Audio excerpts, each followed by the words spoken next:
So, Locomotion Number One has finally arrived. But rather than the big fanfare I was expecting, it's arrived rather quietly. So, hold on to your hats for the most comprehensive Locomotion Number One review you'll find anywhere on the net.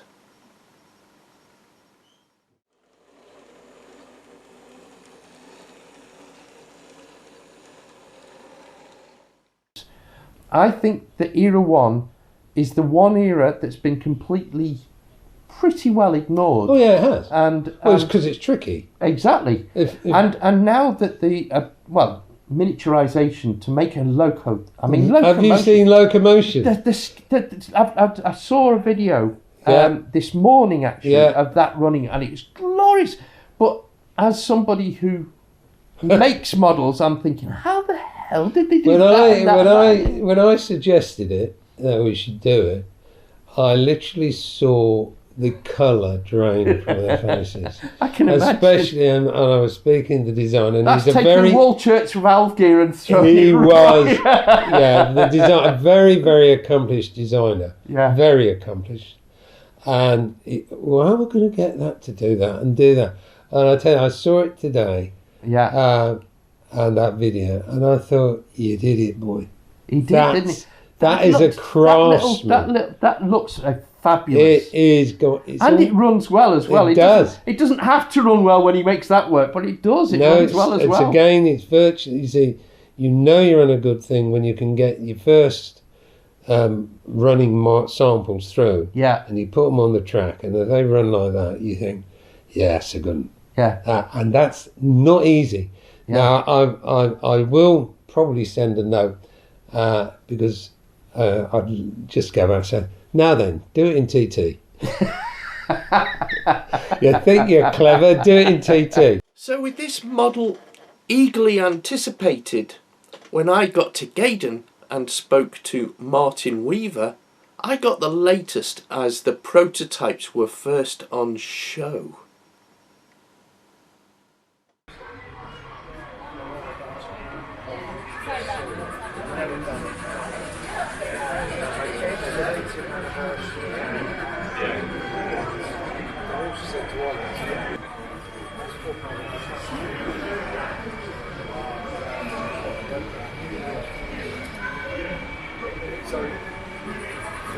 The Era 1, Locomotion 1, I've seen it running here. It looks absolutely fantastic.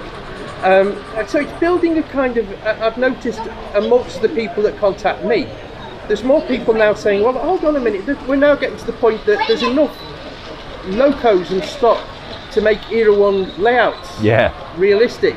Yeah. So without going into products, are we going to see more Era 1, or are we just going to see a consolidation of where we are? Well, I mean, obviously I'm not going to tell you any forward announcements, but I think the simple thing is, if something is working, then why not do more of it, or why not continue with it? And it has proved out to be a really interesting move. Again, if you were to go back in time and someone was to stand here and suggest and say, oh, we're going to do Era 1, I reckon most people would say that's a waste of time. Who's interested in that? And the reality is that I don't think people sometimes realise that they might like something until they actually get to experience it and see it. And that's what's happened with Era 1. And believe me, it's a really, really complex thing to develop because there's such little information out there. And we have a lot of work goes into actually sort of getting them accurate. And of course, these things changed over time. So it wasn't like mainstream production of locos, so it's very, very niche and difficult subject matter to do. But the models are absolutely great. And then, I'd say now, the last few shows that we've done, having worked in locomotion there, people are just going absolutely mad for it. It's astounding the way you've actually got the motion to work. It's just brilliant. And there's a guy that came here earlier, and he said, well, I couldn't have that. It wouldn't fit within my era of what I'm modelling. You think, well, I bet you in a year or two you'll look at that and think, oh, I'll have a go. Or maybe you'll see a locomotion going up a mainline railway in a year or so, and you think, well, actually, maybe I can actually put that on my modern layout.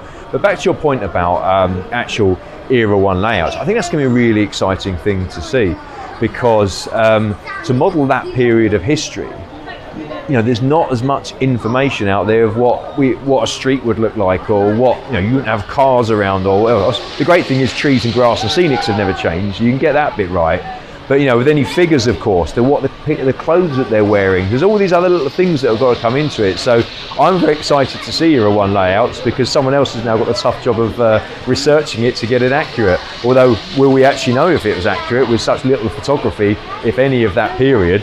Does it actually give an opportunity to be more creative? You know, like you could do something a bit wild and someone could say, that's not right, prove me wrong. You necessarily can't. Now, this arrived a couple of days ago, and I haven't even had it out the box, let alone run it.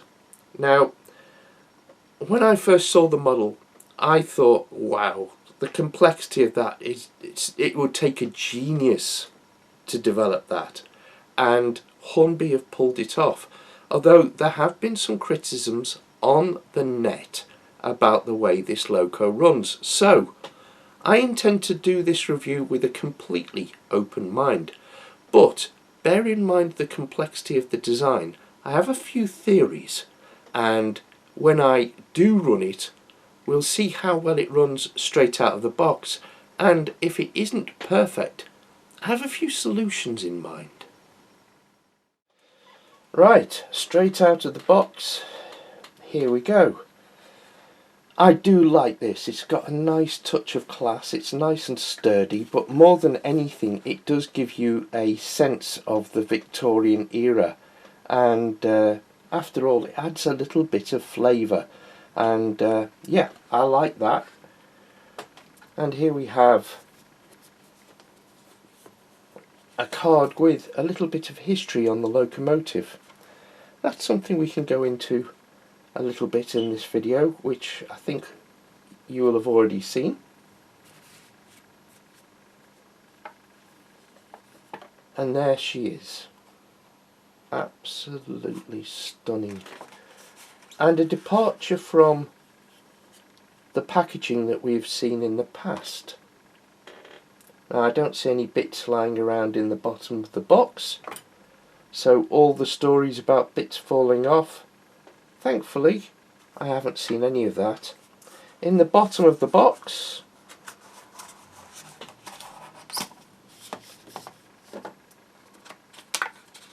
is the operating and maintenance instructions, and given the complexity of the design, I'm going to have a good read of these.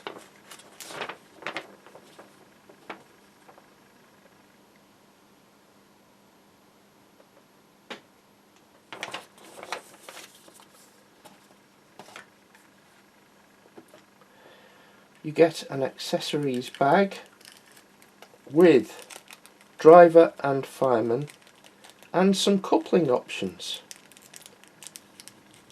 Again, these are all things I can look into further, but they really do set it off nicely.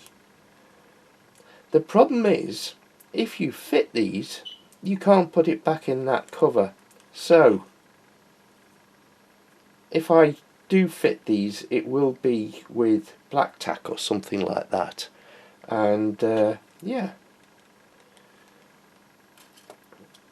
Now, let's open the loco up. In fact, what I will do, I've noticed a few people have opened it from the top first, and there's a little screw at the bottom. I'm going to undo that first. He says, picking up the wrong screwdriver. What have we got here? That's perfect. Let's undo this little screw, which isn't tight but holds the loco in place, and that way I won't be dangling it upside down without it being protected.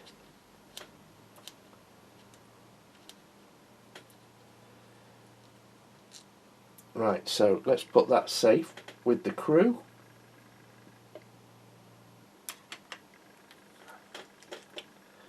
And lift this protective cover off. This is exactly what you need. It's nice and sturdy. Well done, Hornby. Right, first impressions. Wow. I mean, the valve gear, the motion is absolutely... I've seen it on videos, but it doesn't convey just how spectacular that is. I mean, look at the detail on that running motion. I'll take some close-up photos later. I noticed there's even a bucket at the back here, which I didn't see. I've got all the steps attached. Now this is the Era 11 model, which is as it is today, and it's one up on the locomotive as it is today, because in theory this runs. But wow, look at that. Do you know what? Even if that didn't move, the model itself is wow. Now, I paid £160 at Rails of Sheffield for this loco. If this runs at all, it's worth every penny, because the engineering of that in model form is even more complex than trying to do the real loco, because you've miniaturized it to such a degree. Every movement makes me nervous. So let's lift it up gently. That is absolutely spectacular. Absolutely spectacular. Now, the biggest risk to a model like this is fingers. So, I think the best and the safest place for this right now is the rolling road.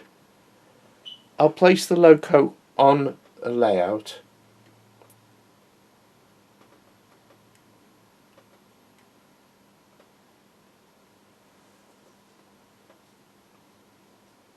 So you've got a little magnet coupling attached to start with.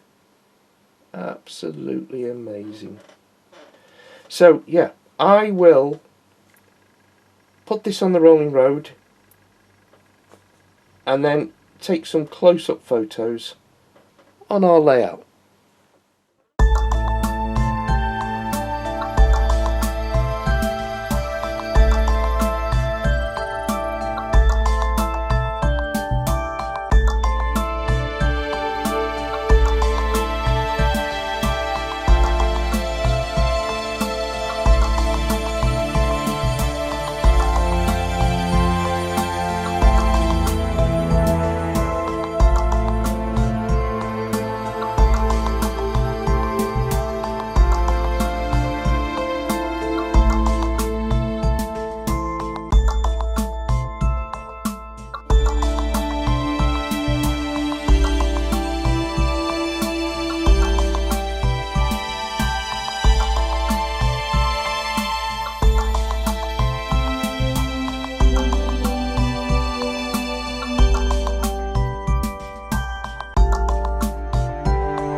Well, either I am extremely lucky or that's running perfectly straight out of the box. Anyway, I am going to run that in properly.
A squeak has revealed itself whilst running in backwards.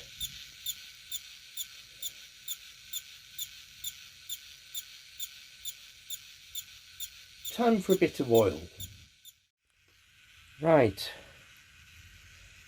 Responding to the videos that I've seen, I applied a little bit of oil to the end of this screwdriver and tapped these 4 rods that go through this running board, and the squeak has gone.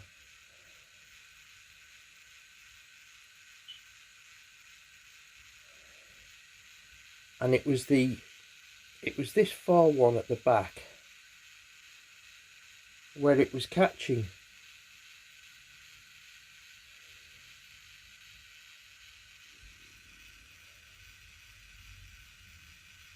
But as you can see, so we know that this particular model is catching at the back at this rod. A little dab of very fine oil. Nothing more than the end of this very fine screwdriver. No more oil than that.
Unfortunately, devastatingly good looks are not enough to earn a living these days.